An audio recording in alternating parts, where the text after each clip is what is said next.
Ponni upcoming சீரியலில் எங்கள் ஜெயா சொல்கிறாங்க சந்திரசேகர்கிட்ட, ஏங்க சண்முகம் மனைவிக்கு நாம் வளைகாப்பு பண்ணணும். இந்த வளைகாப்பை நாம் வீட்டில் வச்சு நார்மலாக பண்ணக்கூடாது, மண்டபத்தை புக் பண்ணி கண்டிப்பாக கிராண்டாக பண்ணணும். அதோட நம்ம ரிலேஷனில் இருக்கிற எல்லாரையும் வர சொல்லணும்.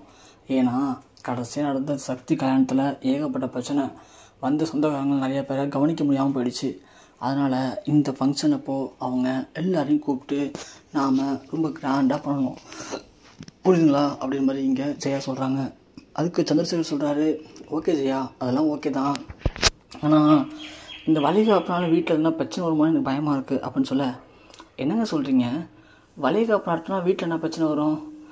ஆமாம், இப்போது பொன்னி வீட்டில் பேசுறதில்ல, பொன்னியை கூப்பிடாமல் வளைகாப்பு பண்ணால் கண்டிப்பாக சக்தி ஒத்துக்க மாட்டான், பொன்னியை கூப்பிட்டா நீ ஒத்துக்க மாட்ட, அதை பற்றி சொல்கிறேன் அப்படின்னு சொல்ல, ஏன் சக்தி ஒத்துக்க மாட்டான்? அவனை கூப்பிட நான் பேசுகிறேன், வளைகாப்பு நடக்க போகிறது நம்ம வீட்டு ஃபங்க்ஷன், அதனால தான் நான் சொல்கிறேன். அவள் பொன்னி ஒன்றும் இந்த வீட்டு மருமக கிடையாதுங்க, அவளுக்கு நம்ம டைம் கொடுத்துருக்கோம். அந்த டயத்துக்குள்ளே அவள் நிரூபிக்கலை அப்படின்னா அவள் தாராளமாக வீட்டை விட்டு வெளியில் போயிடுவாள். அப்படி இருக்கும்போது நாம் எதுக்கு அவளெல்லாம் கன்சிடர் பண்ணுறீங்க? நீங்கள் தேவையில்லாத பிரச்சனை பண்ணாதீங்க, எதுக்கு எடுத்தாலும் பொன்னின்னு சொல்லிட்டு அவளை விட்டுடுங்க, மற்றபடி நம்ம வீட்டில் இருக்க எல்லாரையும் கலந்து வச்சு பேசி முடிவு பண்ணிவிடுவோம் அப்படின்னு சொல்ல, அப்போதைக்கு சக்தி வராரு. என்னப்பா என்ன பேசிகிட்டு இருக்கீங்க அப்படின்னு கேட்க, இல்லைப்பா இது மாதிரி உங்கள் அன்னைக்கு வளைகாப்பு பண்ண போகிறோம், அதுதான் அம்மா சொல்லிகிட்டு இருந்தா அப்படின்னு சொல்ல, ஓ சூப்பர்ப்பா, என்னைக்குப்பா அப்படின்னு விசாரிக்கிறாரு. விசாரித்தவொடனே சொல்கிறாங்க, அப்போது ஜெயா, இங்கே இப்போ சக்தி, வளைகாப்பு நம்ம மண்டபத்தில் புக் பண்ணி வைக்க போகிறோம், நம்ம வீட்டில் இருக்கிற எல்லோரும் போகிறோம், நம்ம ரிலேஷன் எல்லாருக்கும் சொல்லிடணும், உன் ஃப்ரெண்ட்ஸ் யாராவது இருந்தால் எல்லாத்தையும் சொல்லிவிடு அப்படின்னு சொல்ல, சரிங்கம்மா அப்படின்னு சொல்கிறாரு நம்ம சக்தி. அது மட்டும் இல்லாமல், ஆமாம் அப்போ பொன்னிக்கு சொல்லிட்டீங்களா அப்படின்னு கேட்க, பொன்னிக்கா, அவள்கிட்ட நம்ம சொல்லணும் அப்படின்னு சொல்லவும் சக்தி உடனே கடுப்பாரு. என்னமோ சொல்கிறீங்க, அப்புறம் பொன்னி இந்த வீட்டு மருமக கிடையாதா அப்படின்னு கேட்க, பொன்னிக்கெலாம் சொல்லணும்னு அவசியம் இல்லை சக்தி, புரியுதா, நீ அதை விட்டுட்டு பார்க்குற வேலையை போய் பாரு அப்படின்னு சொல்ல, அப்பா என்னப்பா பேசுகிறாங்க அம்மா அப்படின்னு கேட்குறாரு சக்தி. நான் சொல்லிட்டப்பா ஆல்ரெடி, ஆனால் அவங்க அம்மா ஒரே முடிவாக இருக்கா, நீயே பேசிக்கோ அப்படின்னு சொல்ல, இங்கே பாருங்கம்மா, நீங்கள் பொன்னிகிட்ட சொல்லி பொன்னியும் இந்த வளைகாப்புக்கு வரதா இருந்தால் நான் வருவேன், பொன்னி இல்லை அப்படின்னா கண்டிப்பாக நான் வரமாட்டேம்மா அப்படின்னு சொல்ல, ஏய் சக்தி என்னடா பேச்செலாம் ஒரு மாதிரி இருக்குது, என்ன அதிகாரம் போயிட்டுருக்கா இங்கன்னுட்டு, பொன்னி இந்த வீட்டு மருமக கிடையாது, உனக்கு மனைவியும் கிடையாது, அவள் இன்னும் கொஞ்சம் தான் இந்த வீட்டில் இருப்பாள், அப்புறம் இந்த வீட்டை விட்டு போயிடுவா, அதை புரிஞ்சுக்கோ ஃபஸ்ட்டு அப்படின்னு சொல்ல, அதை முடிவு பண்ணுறதுக்கு நீங்களாம் யாருமா ஃபஸ்ட்டு, அது ஏன் நீங்கள் முடிவு பண்ணுறீங்க, அவள் எனக்கு பொண்டாட்டியா இல்லையா, அவள் இந்த வீட்டில் இருக்கணுமா இருக்கக்கூடாதுங்கிறத நான் தான் முடிவு பண்ணுவேன் தவிர நீங்கள் யாரும் முடிவு பண்ணக்கூடாதுமா அப்படின்னு சொல்லி சக்தி எச்சு வேகமாக போகிறாரு. உடனே ஜெயா சொல்கிறாங்க, என்னங்க இப்படி பேசிட்டு போகிறான் இவன் அப்படின்னு சொல்ல, அப்போ சந்திரசேகர் சொல்கிறாரு, இதை தான் ஜெயா நானும் சொன்னேன் அப்போவே, அவன்கிட்ட கேட்டுட்டு முடிவு பண்ணுன்னு சொல்லிட்டு அப்படின்னு சொல்கிறாங்க. அவன் என்ன வேணும் பண்ணட்டும், கண்டிப்பாக அந்த பொன்னி இந்த வளைகாப்பு வரமாட்டா அப்படின்னு சொல்கிறாங்க ஜெயா. சந்திரசேகர் ஒன்று இதை தான் அப்பயே சொன்னேன், இந்த வளைகாப்பால் கண்டிப்பாக பிரச்சனை வரப்போகுதுன்னு சொல்லிட்டு அப்படின்னு சொல்லிட்டு அவரும் எச்சு போகிறாரு. ஒரு பக்கம் இங்கே பொன்னி அப்போ தான் வேலைக்கு கிளம்பி போகிறாங்க. அதை பார்த்து ஜெயா சொல்கிறாங்க, இந்த தருதலை என்றைக்கு நம்ம வீட்டுக்குள்ளே வந்துச்சோ அன்றைக்கே பிரச்சனை மேலே பிரச்சனை தான், எதுதான் நடக்கக்கூடாதுன்னு நினைக்கிறோமோ அது எல்லாமே நடக்குது, என்றைக்கு இந்த மூதேவி இந்த வீட்டை விட்டு போதோ அன்றைக்கி தான் இந்த வீட்டுக்கும் எனக்கும் நிம்மதி அப்படின்னு மாதிரி ஜெயா எங்கே சொல்கிறாங்க. ஆனால் பொன்னி அதை பற்றி எதையுமே காலை வாங்காமல் அவங்க பட்டு வேலைக்கு போகிறாங்க. வேலைக்கு போயிட்டு ரிட்டர்ன் நைட்டு வராங்க வீட்டுக்கு வந்து தூங்குற பொன்னியை பார்த்து நம்ம சக்தி ரொம்ப ரசித்து பார்த்துட்ருக்காரு. ஆனால் அப்போதைக்கு அவங்க கொசுக்கடியில் ஃபேன் இல்லாமல் ரொம்ப புழுக்கமாக கஷ்டப்படுறாங்க. அதை பார்த்து சக்தி கொஞ்ச நேரம் போய் உட்காந்து விசிலாமான்னு நினைக்கிறாரு. ஆனால் இவள்கிட்ட போய் விசிலோம்னா கண்டிப்பாக இவன் நம்ம மேலே கொள்ளை காண்டில் இருப்பாள், கண்டிப்பாக திட்டி விடுவா, வேணாம் அப்படின்னு சொல்லிட்டு சக்தி வந்துடுறாரு. அடுத்த நாள் காலையிலேயே என்ன பண்ணுற சக்தி நேராக ஒரு டேபிள் ஃபேன் வாங்கிட்டு மளிகை கடைக்கு போகிறாரு. மளிகை கடையில் போய்ட்டு அவங்க ஓனர்கிட்ட பேசுகிறாரு, இது மாதிரி நான் பொன்னியோட வீட்டுக்காரர் தான், ஆனால் பொன்னிக்கு எனக்கு கொஞ்சம் பிரச்சனை, பொன்னி என்கிட்ட பேசுறதில்ல, எனக்காக ஒரு உதவி பண்ணுங்கள், இந்த டேபிள் ஃபேனை மட்டும் நீங்கள் கொடுக்குற மாதிரி பொன்னிக்கிட்டே கொடுத்துருங்க, பாவம் பொன்னி நைட்லாம் தூங்காமல் கஷ்டப்படுறா, ஆனால் இது நான் வாங்கி கொடுத்துன்னு தெரிஞ்சால் சத்தியமாக வாங்க மாட்டா, எனக்காக இந்த உதவி மட்டும் பண்ணுன்னு சொல்லி சக்தி ரொம்பவே கெஞ்சிலாரு. சரின்னு சொல்லிட்டு அந்த மளிகை கடைக்காரும் வேறு வழி இல்லாமல் அவருடைய கணவர் தானே கொடுக்குறாங்க, அவங்களுக்குள்ளே ஏதோ பிரச்சனை போல், சரி நாம் கொடுத்துருவோம் அப்படின்னு சொல்லி அந்த ஃபேனை வாங்கி வச்சுக்கிறாரு. இங்கே சக்தி சொன்ன மாதிரியே பொன்னி வேலைக்கு வராங்க. வேலைக்கு வந்தோடனே பொண்ணுக்கிட்ட அந்த ஃபேனை கொடுக்குறாரு அவங்க முதலாளி. ஏன் எதுக்கு நான் இந்த ஃபேன் எனக்கு அப்படின்னு கேட்க, இல்லைம்மா நீ தான் சொல்லிட்டு இருந்த கடையில் நான் காதில் வாங்கினேன், நைட்லாம் தூங்க முடியல, கொசு கடிக்கிறது ரொம்ப வெக்கையாக இருக்குன்னு சொன்னால, அதுக்கு இந்த ஃபேனை வச்சுக்கோ அப்படின்னு சொல்ல, ஐயோ அண்ணா அதெல்லாம் வேணாண்ணா அப்படின்னு சொல்ல, மா நம்ம கடின வேலை பார்க்குற எல்லாருக்கும் தேவையான உதவி நான் பண்ணிட்டு தான் இருக்கேன். அதே வகையில் தான் நான் உனக்கும் சொல்கிறேன், இதை வச்சுக்கோமா அப்படின்னு சொல்லி அந்த முதலாளி சொல்கிறாரு. சரின்னு பொன்னியும் அந்த ஃபேனை வாங்கிக்கிறாங்க.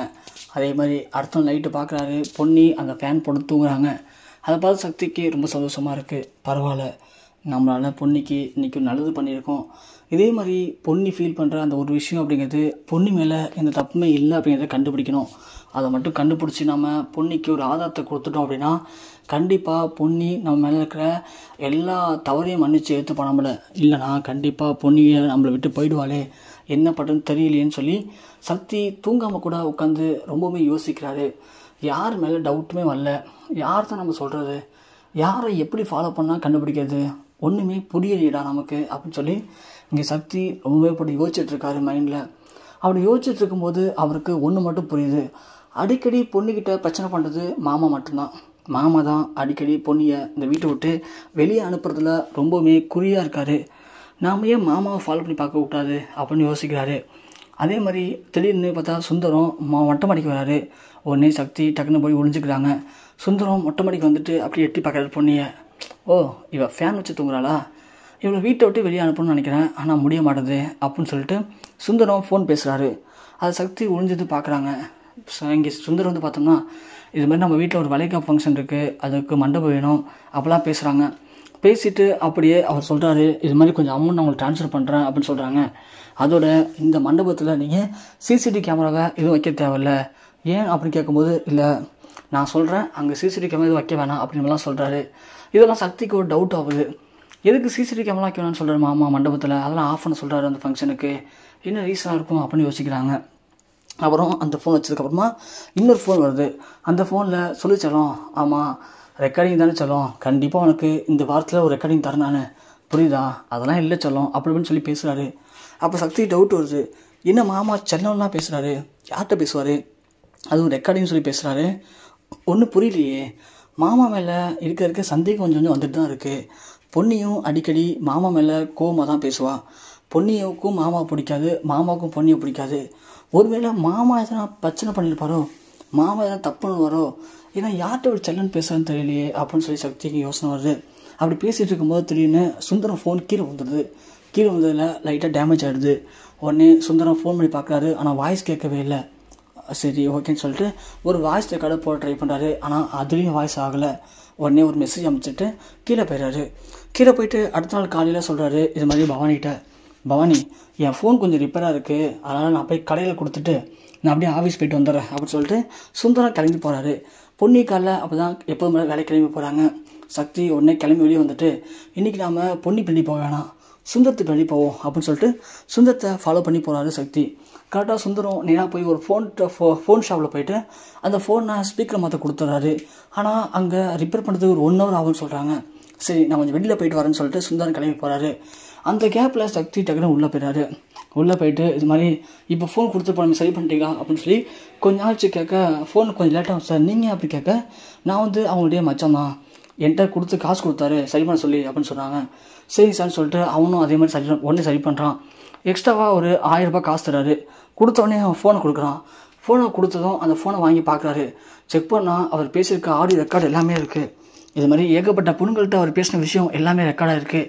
அது மட்டும் இல்லாமல் அந்த கல்யாணத்தில் அன்றைக்கி அந்த இது இருக்குல்ல, கட் பண்ண வீடியோலாம் இருக்கு இல்லையா, கட் பண்ணாமல் ஃபுல் வீடியோவும் அவர் செல்லில் இருக்குது. அது எல்லாத்தையும் போட்டு பார்க்குறாரு சக்தி.